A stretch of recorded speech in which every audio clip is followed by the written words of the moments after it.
Est-ce que vous pouvez nous expliquer un peu ce qu'est que Mood Viewer et à nos auditeurs? Bien sûr. Alors avec plaisir. Si vous parlez un peu plus fort parce qu'on n'a pas de micro. Oui, alors on va essayer de parler à haute voix.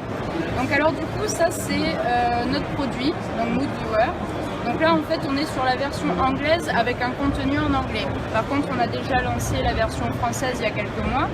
Donc là ce que je vais faire en fait on va rester sur la version anglaise mais avec le contenu français. Donc alors admettons ça, voilà, c'est mon magazine en fait. C'est moi qui ai installé l'application et Mood Viewer a déterminé que mon profil c'était ce nuage de mots. Donc je m'intéresse à tout ce qui est végétarien, vegan, je m'intéresse à tout ce qui est electronics et beaucoup au sport par exemple. Donc après l'avantage en fait c'est que Mood Viewer va aller scroller un petit peu la navigation de l'utilisateur et va proposer du contenu pertinent par rapport à ses centres d'intérêt. Après, l'intérêt aussi du produit, c'est qu'on a toujours la main sur son profil. À tout moment, on peut venir désactiver en allant dans les settings. On peut très bien désactiver les updates automatiques du profil et choisir soi-même son contenu. D'accord. Donc juste pour rappel, pour les personnes qui viennent de nous rejoindre, on est aujourd'hui en train de parler de Mood Viewer à la French Tech au Mobile World Congress de Barcelone, donc le plus gros salon de mobile au monde. Et donc Mood Viewer, c'est un journal personnalisé en fait. Oui, c'est ça, un magazine personnalisé et personnalisable.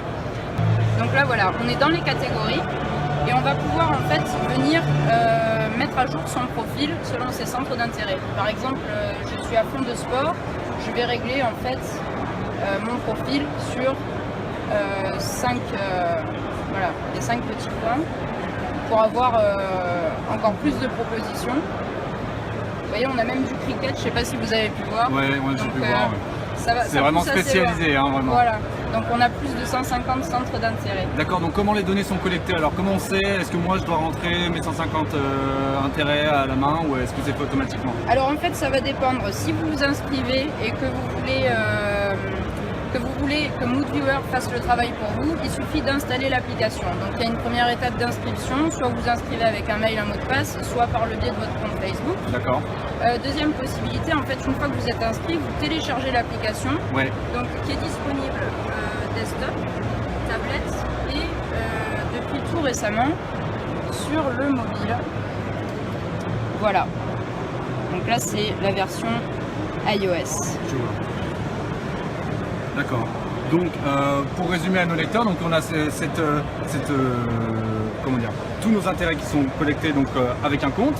Oui. Avec ces intérêts, on a maintenant un journal tous les jours qui s'actualise en fonction de nos envies. Et est-ce que en plus, donc Mood, j'imagine qu'il y a quelque chose avec les émotions. J'imagine qu'en plus on doit faire quelque chose Oui, tout pour à fait. personnaliser encore plus finalement Voilà. cette interface. Alors en fait ça va être actualisé, c'est actualisé quasiment en temps réel, c'est pas tous les jours, hein. C'est vraiment si en fait c'est une techno-agrégateur de flux, donc ça veut dire que si vous avez du nouveau contenu, par exemple sur un article, je sais pas moi, sur Economics, on va avoir vraiment les dernières news les plus fraîches qui vont apparaître dans le magazine. Voilà, vous voyez par exemple celui-ci, ça fait 28 minutes qu'il a été publié. D'accord. Voilà. Après, alors au niveau de l'humeur, effectivement, on a des moods prédéfinis. Donc là, c'est la version en anglais. Donc si vous voulez que du sport, si vous êtes plutôt dans une optique de travail, si vous voulez rigoler, si vous voulez prendre soin de vous, avoir des idées recettes déco, si vous sentez un petit peu geek aujourd'hui, que vous intéressez au gaming, si vous voulez faire une sortie ciné, culture, etc. Vous avez ces moods-là qui sont d'accord, et si on essayait par exemple geek, parce qu'on est vraiment un salon tech, donc autant faire un truc un peu geek. On aurait pu prendre working aussi, ça aurait pu marcher, non mais c'est pas très fun. Voilà, donc geek en fait, c'est ces catégories qui sont représentées. Voilà. D'accord, donc là je vais avoir mon journal pour ça. D'accord, très bien. Juste, est-ce que vous pouvez m'en dire un tout petit peu plus sur votre modèle économique, parce que c'est quand même pas forcément facile, j'imagine là vous êtes ici au mobile. Oui. C'est quoi votre objectif ici et comment vous comptez finalement faire en sorte que Mood Viewer soit vraiment connu de tous? Alors, on a déjà commencé en fait la distribution il y a quelques mois. On a commencé par la France, on vient de lancer UK. Là, en fait, c'était pour nous aussi l'occasion de dévoiler les applications Android et iOS, le Mobile World Congress, donc ça tombait vraiment à pic.